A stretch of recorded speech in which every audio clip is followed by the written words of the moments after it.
College students are headed back to their campuses this week and in the upcoming few weeks for the fall semester, but the reality that they are going to face looks virtually nothing like it did just a few months ago when we abruptly left our campuses in the middle of the spring semester. In fact, in my opinion, college campuses this fall look a lot like a dystopian reality of George Orwell's novel 1984, not anything like what we would expect to see in the United States of America. Tulane University, for example, is encouraging students to call one another out when it comes to problematic behavior and not adhering to the university's COVID-19 guidelines, and even going one step further as to encourage students to call the police on each other when they see people not wearing a mask around campus, standing within 6 feet of one another, and disobeying other university guidelines. The University of Tennessee is mandating that all students, faculty, and staff receive not only the flu vaccine this year, but also the COVID-19 vaccine, as both become readily available. The statement that they released to the university community did not provide any guidelines for opting out of this mandate. Amherst College is forbidding any students from traveling off campus, or they risk expulsion from the university. Oakland University, most shockingly, started to require that students living on campus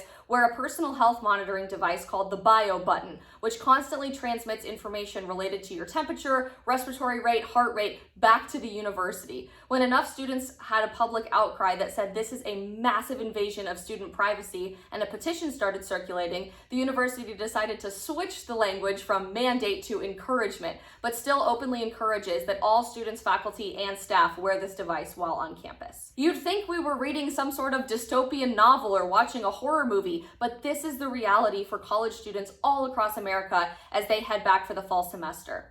Especially as students and families have started to protest against some of these guidelines, universities are not backing down. In fact, they're even digging their heels in harder. Colorado State University, my alma mater, recently had their president, Joyce McConnell, send out an email to all students saying that there's absolutely no excuse for non-compliance with university COVID-19 regulations. The email reads something along the lines of this: your political beliefs, whatever those might be, do not justify any sort of exemption from what the university is deeming to be an absolute mandate to stop the spread of the virus on campus. Some of those mandates include standing 6 feet apart from people at all times. Don't ask me what you're supposed to do about your roommate in that situation.